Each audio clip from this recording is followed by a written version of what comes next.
So I'm kicking this hornet's nest again. Yeah.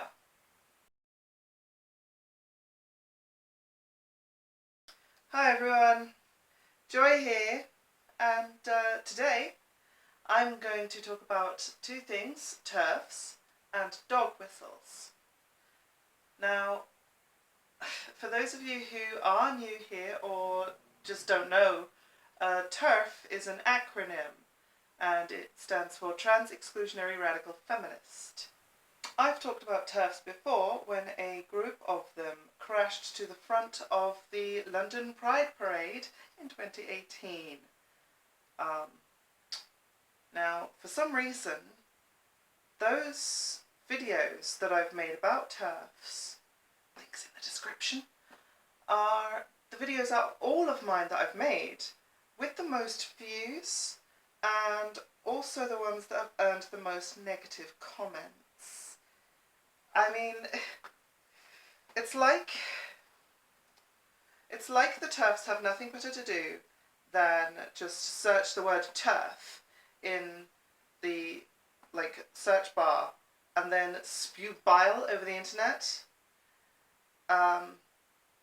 Thanks for the analytics boost, I guess.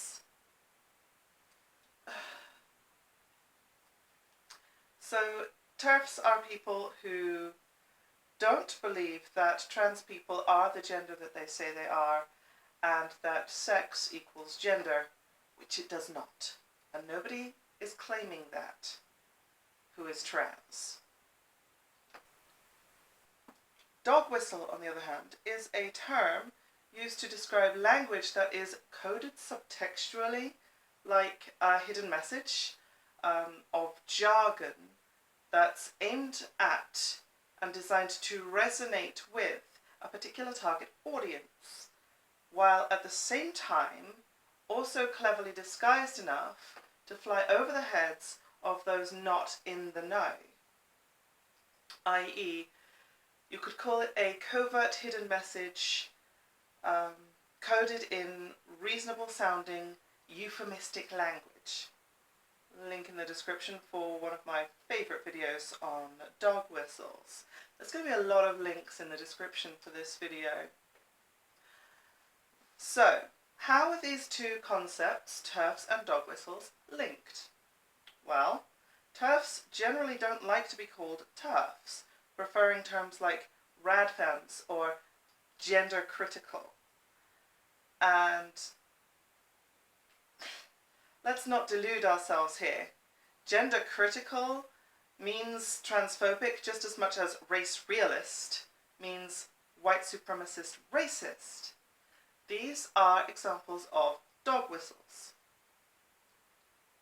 So, in order to get more details of this, I found a couple of articles by Vox, which links, but I will summarise those now.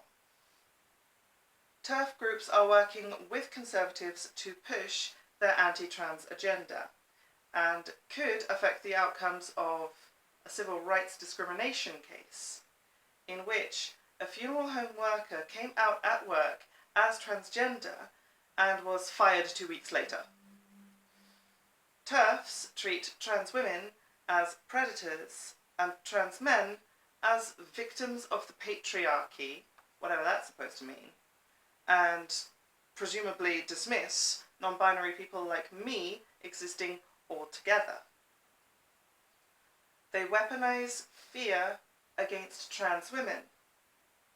Online TERF ideology has infiltrated academia and often manifests into more harassment. Groups like WOLF, Women's Liberation Front, may have liberation in their name, but they have ultra-conservative ties. Gender-critical feminism doesn't have the same traction in the USA as it does in the UK, but many groups still wield power. Incidentally, firing someone for being transgender it's worse, and it's unfortunately more close to the truth of what's happened than the whole J.K. Rowling I stand with Maya hashtag, which, oh my god, I'm so not getting into the whole nitty-gritty of that right now, but one woman says transphobic things, doesn't get her contract renewed, is not the same thing as being fired. So, why is all this relevant now? Why am I talking about it now? Well, I will, again, link to the source, but Women's Equalities Minister Liz Truss recently told the Women's and Equalities Select Committee that she is going to give the TERFs exactly what they want. To help me explain her statement, I'm enlisting the help of political correspondent from previous video, Benjamin. Thanks. Ben is going to read the critical parts of Liz Truss's statement, and I'm going to decode the dog whistles. On the issue of the Gender Recognition Act, we've been doing a lot of work internally, making sure that we're in a position to respond to that consultation and launch what we propose to do on the future of the GRA. We will be in a position to do that by the summer. Translation: they haven't listened to us at all. We trans folks want the Gender Recognition Act reformed to make it easier to legally self-identify and obtain gender recognition certificates without invasive, lengthy background checks. Just under 2 years ago, the UK government launched a survey to obtain the views of trans people on the GRA. Now, this is supposed to be the result of that, but all that work internally will ignore us. Oh, and by the way, at this rate, we might not even get to see summer. There are 3 very important principles that I will be putting in place. First of all, the protection of single-sex spaces, which is extremely important. Anti-trans bathroom bills, the likes of which have been already seen across the USA and Canada. I can't go into a men's room looking like this. I'll be laughed at, kicked out, or worse.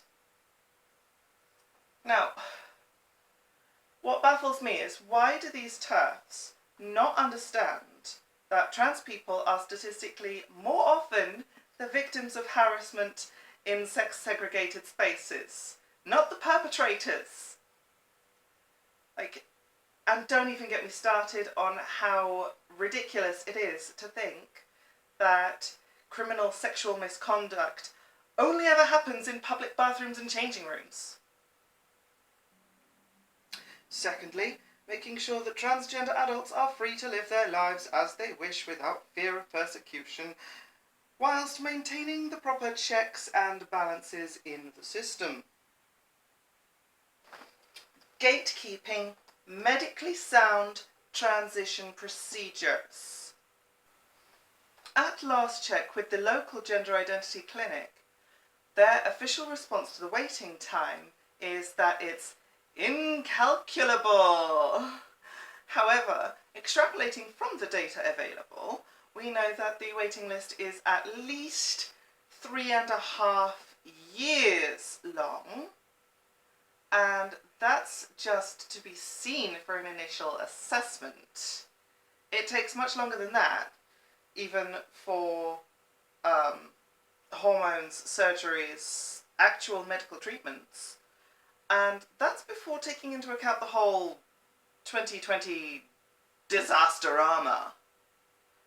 And this is, of course, all caused by a severe lack of staff and NHS funding. Thanks, Tory budget cuts. But yeah, sure, you know, what we need are more checks and balances to hold up the system, ensuring that people wait longer for necessary medical treatment and suffer longer with unmanageable dysphoria. Free to live our lives, huh? expensive to get private healthcare and live our lives. Finally, which is not a direct issue concerning the Gender Recognition Act, but it is relevant, making sure that the under-18s are protected from decisions that they could make that are irreversible in the future.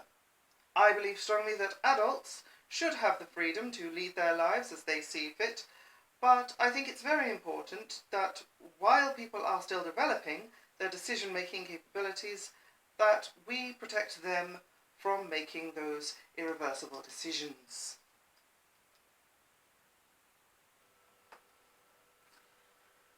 Exactly what irreversible decisions? Now, transition in minors centres around therapy for them and their parents and families. It's the way they, changing the way they self-identify, names, pronouns, things like that.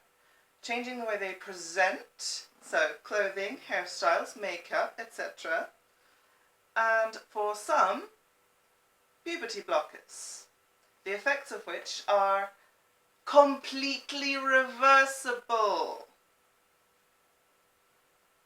Puberty blocking hormone suppressants pause the effects of a typically male or female puberty, allowing the individual more time to discover their true identity-based desires, and then they're able to make their decisions based on that. If they aren't going to transition, they can just stop taking the puberty blockers and let nature take its course. If they do need to transition, it will be so much easier to do so without having gone through a puberty that leaves lasting effects that are much more difficult to correct afterwards.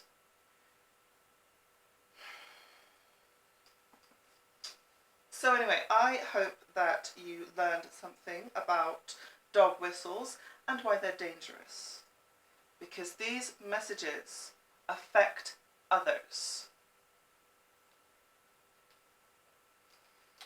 Anyway, thank you for watching. Do check out the links below. There's going to be quite a lot of them. And as always, non-binary is valid, god damn it! Bye!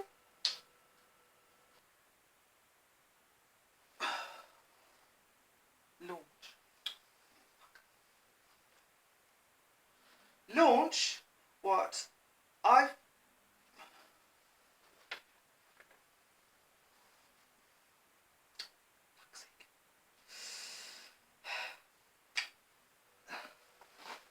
At last check with the Gender Identity Clinic, the